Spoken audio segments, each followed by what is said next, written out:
दोस्तों कैसे हैं आप सब। मुझे उम्मीद है आप लोग बहुत अच्छे होंगे। दोस्तों आज हो चुका है 18 जून 2021। तो आज की बिहार की टॉप न्यूज लेकर आए हैं आपके लिए। दोस्तों वीडियो स्टार्ट करने से पहले आपसे रिक्वेस्ट है, अगर आप नए हैं इस चैनल पर तो फिर इस चैनल को सब्सक्राइब करके बेल आइकन को भी प्रेस कर दीजिए और साथ में वीडियो को लाइक कर दीजिए, अपने दोस्तों के साथ शेयर भी कीजिए। तो चलिए दोस्तों स्टार्ट करते हैं आज की पूरे बिहार की टॉप न्यूज। दोस्तों भारी बारिश और नेपाल से भारी मात्रा में पानी छोड़े जाने से यूपी बिहार के कई जिलों में बाढ़ की स्थिति बन गई है।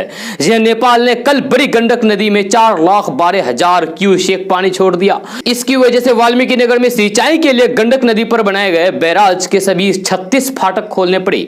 यह भारी बारिश और फिर नेपाल से भारी मात्रा में पानी छोड़े जाने से यूपी बिहार के कई जिलों में बाढ़ की स्थिति बन गई है। दोस्तों बिहार में चल रहे जमीन सर्वे अभियान में 130 नए अंचल जुड़ रहे हैं। जिन 90 अंचलों में पहले से ही सर्वे चल रहा है, अब सर्वे वाले अंचलों की संख्या 220 हो जाएगी। यह अंचल बिहार के 40% से अधिक भूभाग में है। यह भू अभिलेख एवं परिणाम निदेशक संजय सिंह ने गुरुवार को नए अंचलों में सर्वे शुरू करने का आदेश दिया है। विशेष भूमि सर्वे वाले 20 जिलों के बंदोबस्त पदाधिकारियों को पत्र भेज दिया गया है। यह 90 अंचलों में 208 शिविरों का गठन किया जा चुका है। नए जुड़े अंचल के लिए शिविर गठन की प्रक्रिया आज से शुरू हो जाएगी। दोस्तों बैलों की जगह हल से जुते इंसानों की यह तस्वीर पाषाण युग की नहीं बल्कि मध्य प्रदेश के सीएम शिवराज सिंह चौहान के गृह जिले की है, जहां मामा शिवराज सिंह चौहान के राज में भांजिया और भांजे बैल बनने पर मजबूर हैं। मामला मध्य प्रदेश के सीहोर के आष्ठा के नजदीक ग्राम नानकपुर का है, जहां दो नाबालिग बहनें अपने 18 वर्षीय भाई के साथ अपने खेतों में जुताई कर रही है। जी हां, भाई शैलेंद्र कुशवाहा और नाबालिग बहनों की माने तो 10 वर्ष पहले 30 वर्ष की आयु में उनके सिर से पिता का साया उड़ गया था। मां मजदूरी करके उन्हें पालती थी।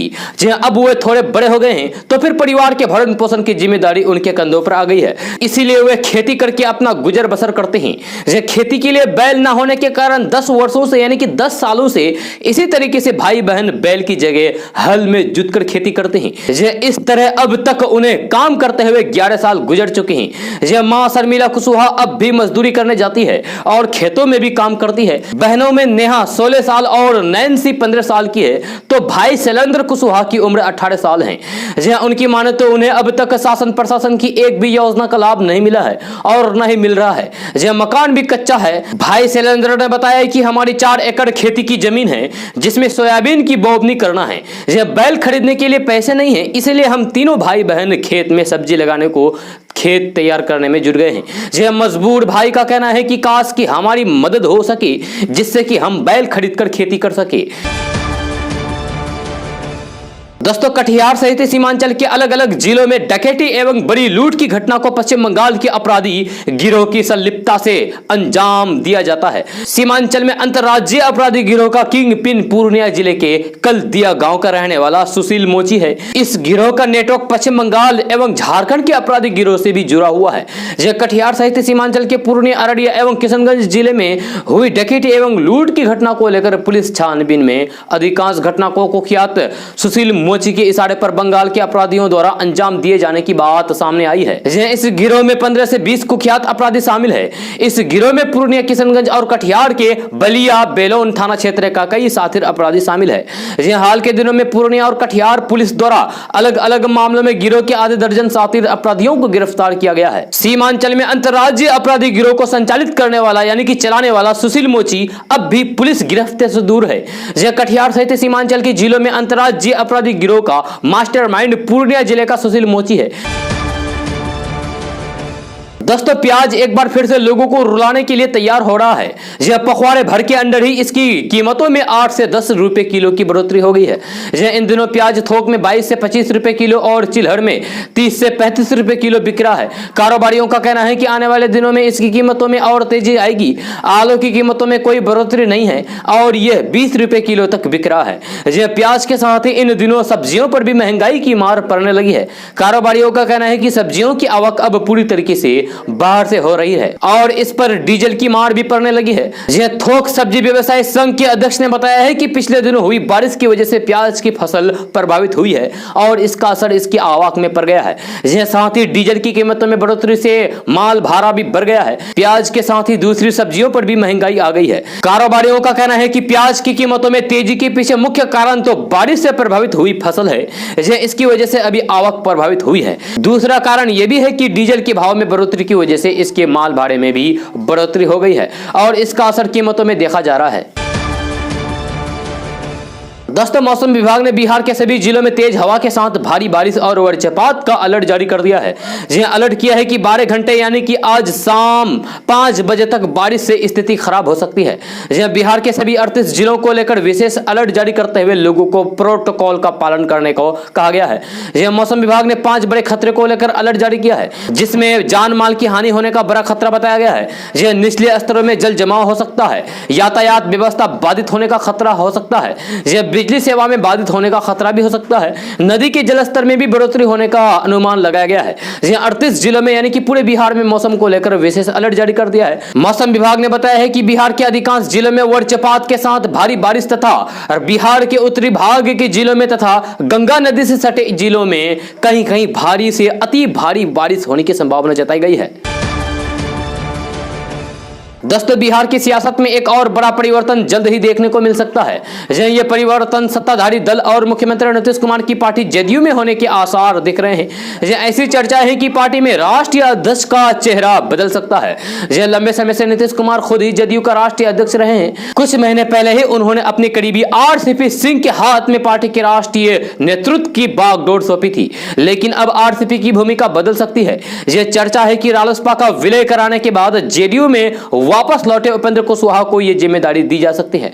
ये सब कब, क्यों और कैसे होगा ये भी समझ लीजिए। तो उपेंद्र कुशवाहा की वापसी होते ही उन्हें जेडीयू में अहम पद दिया गया है। उन्हें संसदीय बोर्ड का अध्यक्ष चुन लिया गया था। अब उन्हें राष्ट्रीय अध्यक्ष का पद देकर पार्टी अपने लव कुश समीकरण को मजबूत करना चाहेगी। बिहार में कुर्मी और कुशवाहा वोटर पर जेडीयू की पहले भी अच्छी खासी पकड़ मानी जाती रही है। उपेंद्र कुशवाहा के लौटने और फिर उनके आगे बढ़ने से ये कड़ी और मजबूत हुई। अंदर खाने की चर्चा यह है कि जेडीयू के मौजूदा राष्ट्रीय अध्यक्ष आरसीपी सिंह को केंद्रीय मंत्रिमंडल में शामिल किया जा सकता है। वे 2019 में नरेंद्र मोदी सरकार के शपथ ग्रहण के वक्त शपथ लेते लेते रह गए थे।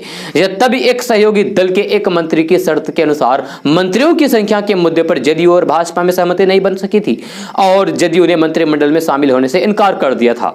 इस बार खुद आरसीपी सिंह कह चुके हैं कि उनका दल केंद्रीय मंत्रिमंडल में शामिल होने के लिए तैयार है। एनडीए का बड़ा सहयोगी होने के बावजूद भी जदयू का कोई नेता केंद्रीय मंत्रिमंडल में अब तक नहीं है। यह पिछली बार आरसीपी सिंह के साथ ही ललन सिंह को भी मंत्रिमंडल में भेजने की तैयारी जदयू ने की थी, लेकिन बात नहीं बन सकी थी। लेकिन इस बार जेडीयू मंत्रिमंडल में शामिल होने की पूरी इच्छा जता चुके हैं। दोस्तों, भारत में पिछले कुछ समय से भारत के लोग तेल की महंगाई से जूझ रहे हैं। यह खाने का तेल हो या फिर पेट्रोल डीजल, सभी तरह के तेल की कीमतें लगातार बढ़ती ही जा रही है। यह कई राज्यों में पेट्रोल की कीमतें लगातार 100 रुपए के पार बनी हुई है। यही हाल बिहार के सीमांचल मिथिलांचल में भी है। यह बिहार के सीमांचल मिथिलांचल में अभी इस वक्त 1 लीटर पेट्रोल का रेट 100 रुपए के ऊपर पहुंच चुका है। जी हाँ, कई राज्यों में पेट्रोल की कीमतें लगातार 100 रुपए के पार बनी हुई है, तो फिर राजस्थान के श्री गंगानगर में डीजल भी शतक लगा चुका है। वहीं खाने के तेल की कीमतों में भी काफी ज्यादा है। इस बीच सरकार ने खाद्य तेलों की बढ़ती कीमतों पर लगाम लगाने के लिए कई कदम उठाए हैं। भारत सरकार खाद्य तेल पर इंपोर्ट ड्यूटी कम कर रही है ताकि खाने वाले तेल की कीमतें कम हो सके। भारत में खाद्य तेल का उत्पादन कम है, लेकिन मांग ज्यादा है। इस वजह से यहाँ तेल की कीमतें बहुत हद तक अंतर्राष्ट्रीय बाजार पर निर्भर करती है।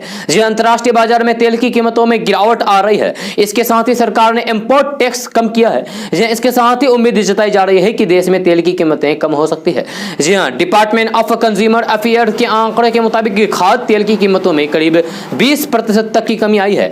यह सोया ऑयल की कीमतों में 15%, तो सरसों तेल की कीमतों में करीब 10% तक की कमी आई है। यह पाम ऑयल के दाम 142 रुपए प्रति किलो से घटकर 115 रुपए प्रति किलो तक आ गए हैं। दोस्तों, चिराग पासवान के नेतृत्व से बगावत करने वाले पांचों सांसदों की मौजूदगी में सूरज भान के घर पर एलजेपी कार्यकारिणी की बैठक हुई। इस बैठक में पशुपति कुमार पारस को निर्विरोध रूप से एलजेपी का नया राष्ट्रीय अध्यक्ष चुन लिया गया है।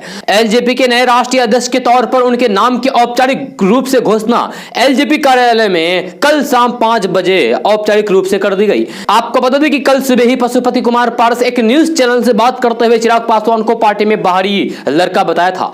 उन्होंने चिराग पासवान पर कई गंभीर आरोप भी लगाए। उन्होंने कहा कि रामविलास पासवान जी की मौत के बाद से ही पार्टी में गृह युद्ध छिड़ गया था और पार्टी के सिद्धांतों को पूरी तरीके से दरकिनार कर दिया गया, जिससे संसद में पिछले 1 साल से मायूसी छाई हुई थी। उन्होंने चिराग पासवान को तानाशाह करार देते हुए कहा कि रामविलास जी की मौत के बाद से पार्टी में तानाशाही तरीके से काम हो रहा था। अगर वे आज जिंदा होते तो फिर बहुत ही दुख पहुंचता उन्हें। दोस्तों, अगर आप आईटी यानी कि एप्लीकेशन कंपनी में काम करते हैं, किसी बड़ी कंपनी में काम करते हैं, तो फिर आपके लिए एक बहुत ही बुरी खबर है। जी हां, क्योंकि टेक्नोलॉजी क्षेत्र में ऑटोमेशन की तेजी से बढ़ने के साथ 1 करोड़ 60 लाख लोगों को रोजगार देने वाली घरेलू सॉफ्टवेयर कंपनियां 2022 तक 30 लाख कर्मचारियों की छटनी करेगी। इससे इन कंपनियों को $100 अरब की बचत होगी। कंपनियां इन बचत का ज्यादातर हिस्सा वेतन पर खर्च करती है। एक रिपोर्ट में यह जानकारी दी गई है। एक रिपोर्ट के अनुसार घरेलू आईटी क्षेत्र करीब 1 करोड़ 60 लाख लोगों को रोजगार देता है, जिनमें से 90 लाख लोग कम कौशल वाली सेवाओं और बीपीओ सेवाओं में तैनात हैं। बैंक ऑफ अमेरिका ने अपनी एक रिपोर्ट में बताया है कि रोबोट प्रोसेसिंग ऑटोमेशन या फिर आरपीए की वजह से इन 90 लाख लोगों में से 30% लोग या फिर करीब 30 लाख लोगों की नौकरियां नहीं रहेगी। अकेले आरपीए की वजह से करीब 7 लाख कर्मचारियों की नौकरी चली जाएगी और बाकी नौकरियां घरेलू आईटी कंपनियों के दूसरे टेक्नोलॉजी अपनाने से और स्किल में वृद्धि की वजह से जाएगी। दोस्तों, बिहार सरकार पिछले कुछ सालों से बिहार को एथेनॉल हब बनाने का दावा कर रही है। बिहार सरकार के इस दावे को मजबूत पंख लग गए हैं। दरअसल ईंधन के तौर पर बिहार में एथेनॉल का इस्तेमाल खाना बनाने में भी शुरू होगा। इस दौरान बिहार के उद्योग मंत्री सैयद शाहनवाज हुसैन के सामने एथेनॉल के जरिए चाय बनाने का डेमो दिखाया गया और यह प्रयोग सफल भी रहा। ऐसे में उम्मीद की जा सकती है कि अगले कुछ सालों में बिहार एथेनॉल के मामले में सबसे आगे की पंक्ति में खड़ा राज्य होगा। गौरतलब है कि उद्योग भवन में दिल्ली से आई एक टीम ने एथेनॉल पर चाय बनाने का डेमो पेश किया। इस दौरान उद्योग मंत्री सैयद शाहनवाज हुसैन के सामने एक छोटे चूल्हे पर चाय बनाई गई। इस चूल्हे के नीचे एथेनॉल रखा हुआ था। खास बात यह रही कि एलपीजी या फिर पीएनजी के मुकाबले एथेनॉल में काफी कम समय में चाय बनकर तैयार भी हो गई। आपको बता दूं कि बिहार में पिछले कुछ सालों से एथेनॉल पर बात हो रही है, लेकिन अब जाकर इस पर काम शुरू हो गया है। जी हां, इस विषय पर उद्योग मंत्री सैयद शाहनवाज हुसैन काफी ज्यादा गंभीर है।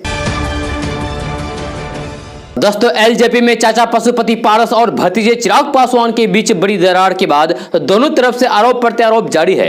चिराग पासवान ने जहां प्रेस कॉन्फ्रेंस करके चाचा पशुपति कुमार पारस पर एक के बाद एक कई आरोप लगाए, वहीं चिराग पासवान के बाद उनके चाचा पशुपति ने एनडीए के साथ बिहार विधानसभा चुनाव न लड़ने का आरोप भी उनके ऊपर लगाया है। उन्होंने कहा है कि हम एनडीए के साथ गठबंधन में चुनाव लड़ना चाहते थे, लेकिन चिराग पासवान इसके लिए राजी नहीं हुए। यही वजह है कि एलजेपी खत्म होने की कगार पर है। पशुपति पारस ने चिराग पासवान से सवाल किया है कि लोकसभा चुनाव उनकी देखरेख में लड़ा गया और सभी 6 सांसद जीते। चुनाव आयोग की रिपोर्ट के अनुसार हमें सबसे ज्यादा वोट मिले, इसके बाद भी उन्हें प्रदेश अध्यक्ष पद से क्यों हटाया गया? सत्ता न होने पर भी उन्होंने ऐसा किया। पशुपति पारस ने चिराग पासवान से यह भी सवाल किया है कि संविधान में साफ लिखा गया है कि एक व्यक्ति एक पद। चिराग पासवान 2013 से पार्लियामेंट्री बोर्ड के चेयरमैन हैं। 2019 में उन्हें पार्टी का राष्ट्रीय अध्यक्ष बनाया गया। इसके लिए चुनाव नहीं हुआ, नामांकन भी नहीं हुआ। इसके बाद वो संसदीय दल के नेता बने।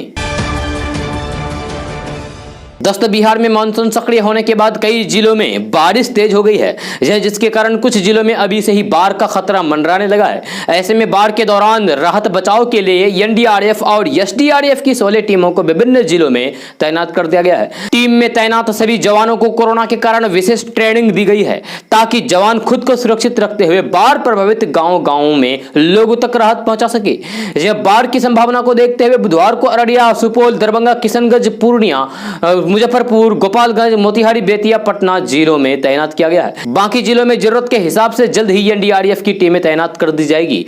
आपदा प्रबंधन विभाग में संभावित बाढ़ को देखते हुए कंट्रोल रूम भी शुरू किया गया है जो 24 घंटे काम करेगा। इसमें आपदा विभाग के अलावा स्वास्थ्य विभाग, एनडीआरएफ, एसडीआरएफ, पीएचईडी और पुलिस सहित अन्य विभागों के अधिकारी भी रहेंगे जो बाढ़ प्रभावित जिलों में आई परेशानियों का निपटारा करेंगे। दोस्तों, बिहार के सभी वाम दल 16 से 30 जून तक महंगाई के खिलाफ अभियान चलाएंगे। अभियान के अंतिम दिन 30 जून को पांचों वाम दल एकजुट होकर सभी जिला मुख्यालय पर संयुक्त मार्च करेंगे और प्रधानमंत्री नरेंद्र मोदी के खिलाफ प्रदर्शन करेंगे। सीपीएम के राज्य कार्यालय में वाम दलों की बुधवार को हुई संयुक्त बैठक में यह फैसला लिया गया है। बैठक में वाम दलों ने आय कार्ड के दायरे से बाहर के परिवारों को 6 महीने तक 7500 रुपए देने, परिवार के प्रति सदस्यों को 10 किलो अनाज के साथ साथ दाल, खाद, तेल, चीनी, मसाले, चाय आदि मुहैया कराने की मांग की है। वक्ताओं ने आरोप लगाया है कि आवश्यक वस्तुओं की कीमतों में लगातार वृद्धि करके लोगों की रोजी रोटी पर हमला किया जा रहा है। यह कोरोना महामारी से त्रस्त जनता के लिए महंगाई की मार झेलना असहनीय हो रहा है।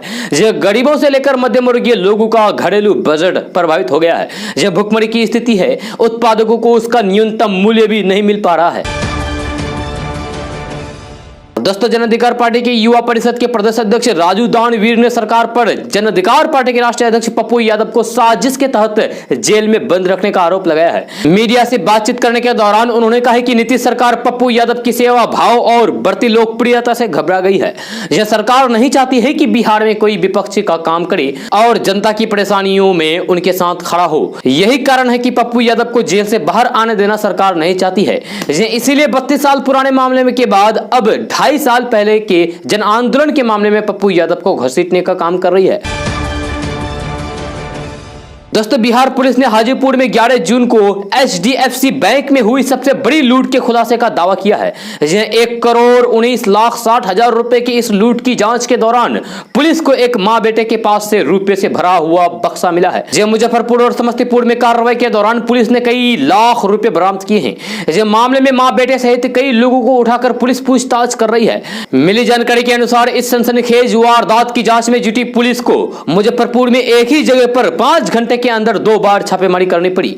यह मामले की जांच में मुजफ्फरपुर, वैशाली और समस्तीपुर पुलिस के अलावा एसटीएफ पटना की टीम भी शामिल थी। दोस्तों, बिहार राज्य निर्वाचन आयोग ने पंचायत चुनाव की तैयारियों को लेकर आपदा प्रबंधन विभाग को पत्र लिखकर बाढ़ प्रभावित जिलों, प्रखंडों और पंचायतों के बारे में विस्तार से जानकारी मांगी है। यह सूत्रों के अनुसार आयोग की कोशिश है कि बारिश और बाढ़ प्रभावित पंचायतों की विस्तार से जानकारी मिलने से उन इलाकों में दिसंबर के अंत तक चुनाव कराया जा सकता है।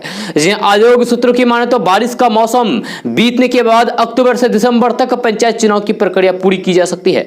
आयोग सूत्रों के अनुसार बाढ़ प्रभावित जिलों में बड़ी आबादी को विस्थापित होना पड़ता है। ये लोगों को अपने गांव घर को त्याग करके ऊंचे स्थान पर शरण लेनी पड़ती है। ऐसे में स्थिति के सामान्य होने के बाद ही उन क्षेत्रों में पंचायत चुनाव कराया जा सकता है। दोस्तों, प्रधानमंत्री नरेंद्र मोदी ने बुधवार को भारत को सबसे बड़े स्टार्टअप परिस्थितिकी तंत्रों में एक बताया और वैश्विक निवेशकों भारत में निवेश के लिए आमंत्रित किया।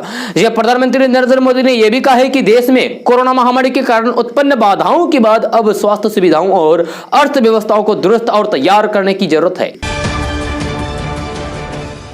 दोस्तों, अयोध्या में राम जन्मभूमि ट्रस्ट की ओर से 18 करोड़ 50 लाख रुपए में खरीदी गई जमीन पर विवाद बढ़ता ही जा रहा है। जी हां, आम आदमी पार्टी नेता और सांसद संजय सिंह ने कहा है कि भाजपा चंदा चोर और प्रॉपर्टी डीलर के पक्ष में खड़ी हो गई है। संजय सिंह ने कहा है कि करोड़ों राम भक्तों से अपील है कि आपकी आस्था राम में है, न कि चंपत राय मेयर में है। जी हां, आम आदमी पार्टी के राज्यसभा सांसद संजय सिंह ने कहा है कि भाजपा की आस्था प्रॉपर्टी डील में है, न कि राम में। आज ऐसे कागज दिखा रहा हूं जिससे खुलासा हो जाएगा कि मेरे ऊपर और परिवार पर हमले करवाएंगे। चंदा चोर को राम भक्त पहचानिए। एग्रीमेंट 18 मार्च 2021 को कैंसिल हो चुका है। दोस्तों, बिहार सरकार के उद्योग मंत्री सैयद शाहनवाज हुसैन ने कहा है कि बिहार में उद्योगों के लिए अभी तक 10,000 करोड़ के निवेश प्रस्ताव प्राप्त हो चुके हैं।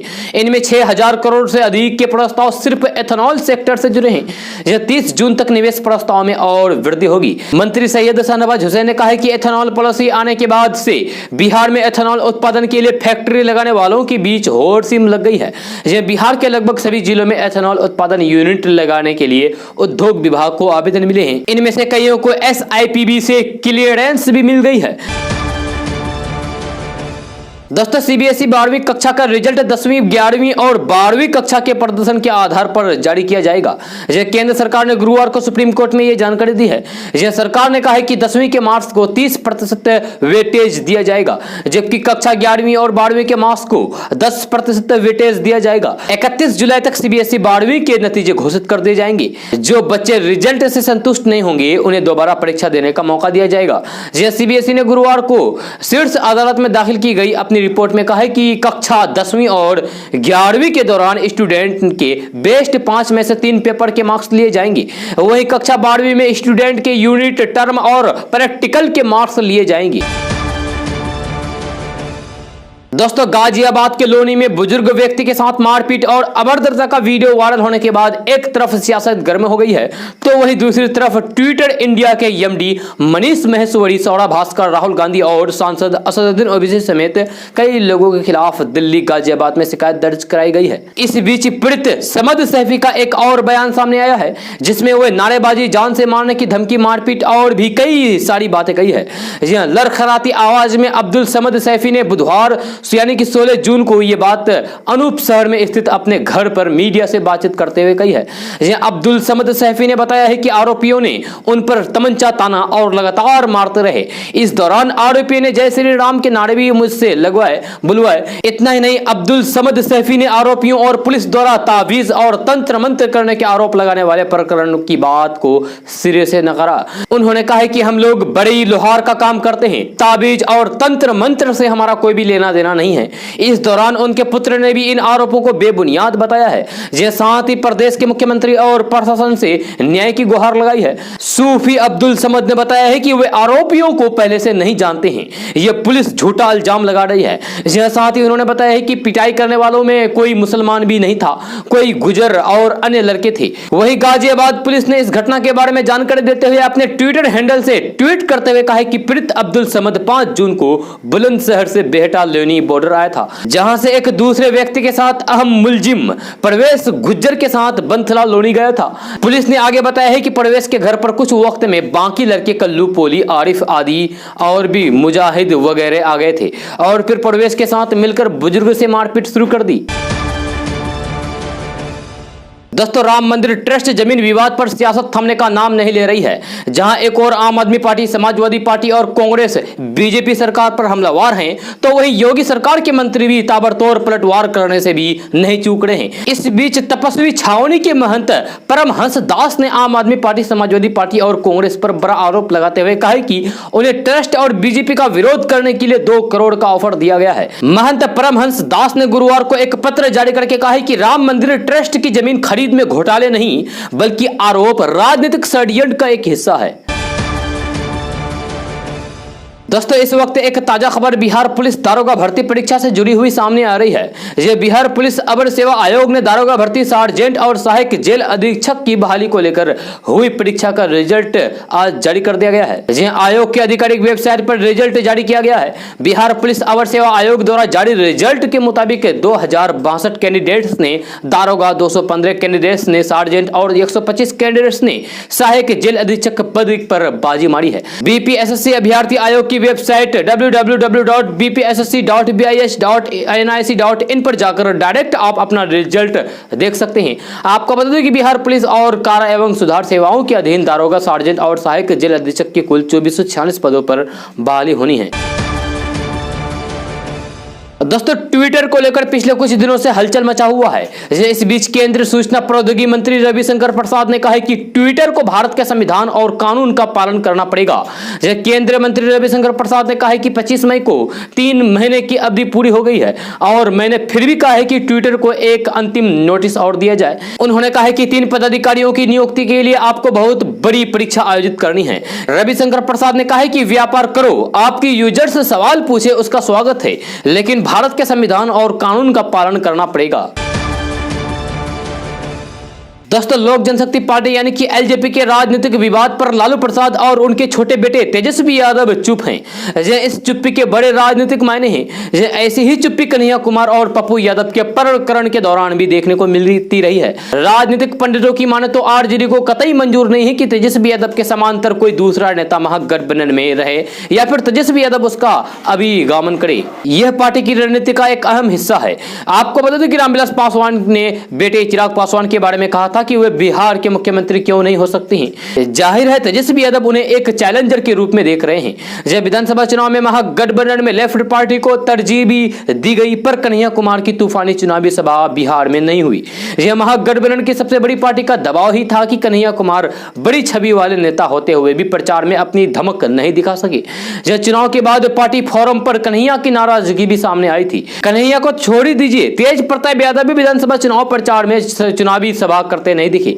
महागठबंधन के अंदर अति पिछड़ा जाति के आने वाले नेता मुकेश सहनी की महत्वाकांक्षी को जब तेजस्वी यादव ने बढ़ता देखा तो फिर उन्हें भी किनारे कर दिया। यह और बात है कि सहनी ने बीजेपी का साथ लिया और सहनी अपनी ताकत का एहसास करा दिया। जब उपेंद्र कुशवाहा के पक्ष में नारेबाजी होने लगी कि बिहार का मुख्यमंत्री कैसा हो, उपेंद्र कुशवाहा जैसा हो, तब तेजस्वी यादव ने उनसे भी किनारा कर लिया।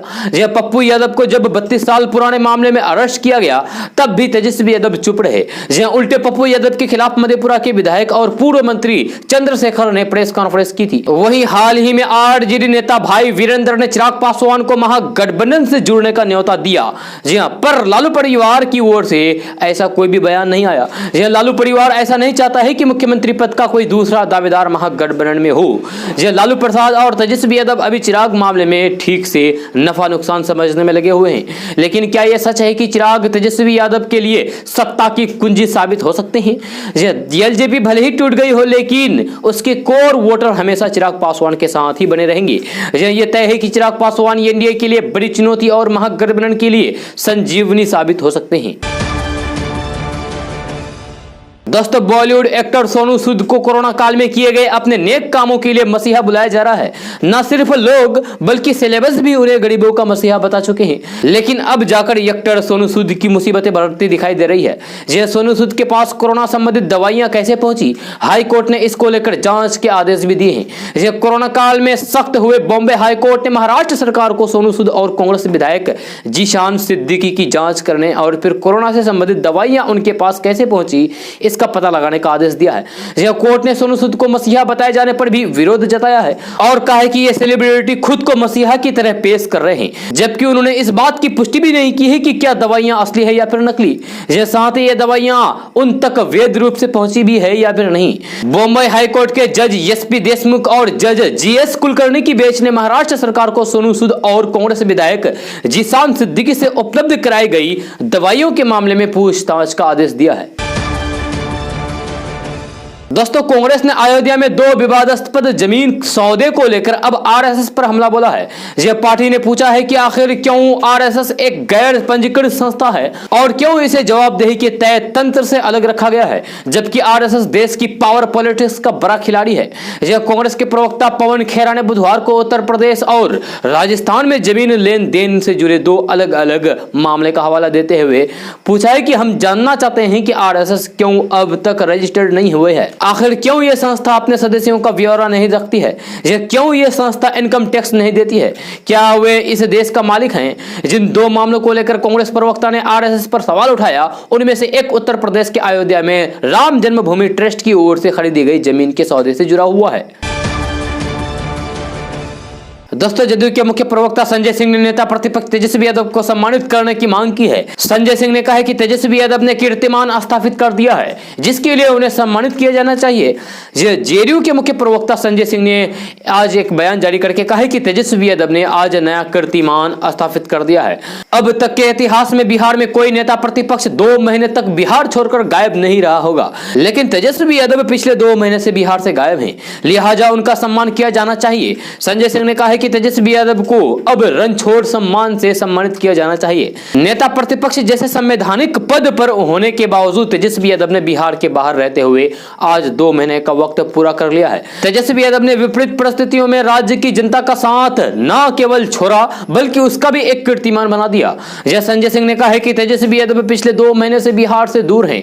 पिछले 60 दिनों से उन्होंने प्रदेश में यानी कि बिहार में कदम नहीं रखा है। हालांकि सियासत करने के लिए सोशल मीडिया पर आवश्यक आ जाते हैं। अपने पिता लालू यादव को जमानत मिलने के बाद तेजस्वी यादव दिल्ली गए हैं और वही के होकर रह गए हैं। अगर उन्हें बिहार वापस नहीं आना है तो फिर नेता प्रतिपक्ष की कुर्सी क्यों नहीं किसी योग्य व्यक्ति के लिए छोड़ देते हैं।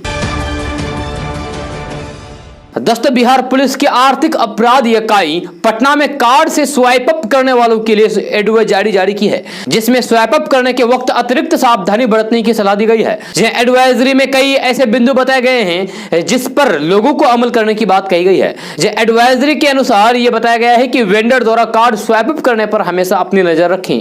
साथ ही ध्यान दें कि ट्रांजैक्शन कार्ड धारक की मौजूदा में हो रही हो। कभी भी दुकानदार को अपना कार्ड स्वाइप अप करने के लिए किसी दूसरे दुकान या फिर कमरे में नहीं ले जाने दें। इसके अलावा इकाई ने कुछ और बिंदुओं पर अमल करने की सलाह दी है। इसमें यह भी बताया गया है कि खरीदारी के बाद अपनी चार्ज स्लिप हमेशा अपने साथ रखें। कभी किसी खाली क्रेडिट कार्ड रसीद पर हस्ताक्षर ना करें। खाली स्थान पर एक लाइन खींचकर उसे काट दें ताकि यहां किसी भी प्रकार की अतिरिक्त जानकारी ना लिखी जा सके। दोस्तों, हर साल में डूब जाने वाले पटना के दानापुर समेत आसपास के इलाकों में जल जमाव की समस्या दूर होने की उम्मीद जगी है। यह सांसद रामकृपाल यादव की पहल के बाद बिहार सरकार ने उन इलाकों में नाला बनाने के लिए 1000 करोड़ रुपए खर्च करने का फैसला किया है। आज डिप्टी सीएम तारकिशोर प्रसाद ने पटना समेत आसपास के इलाकों में जल जमाव को लेकर विधायक और सांसदों के साथ बैठक की। उसमें यह जानकारी दी गई है। दोस्तों, आज का न्यूज़ बस यहाँ तक। कैसा लगा जरूर अपना सुझाव दीजिएगा नीचे कमेंट बॉक्स में कमेंट करके। अगर आप नए आए इस चैनल पर तो फिर चैनल को सब्सक्राइब करके बेल आइकन को भी प्रेस कर दीजिए और साथ में वीडियो को लाइक कर दीजिए, अपने दोस्तों के साथ शेयर भी कीजिए। तो चलो दोस्तों, फिर मिलते हैं अगले वीडियो में। जय हिंद, जय बिहार।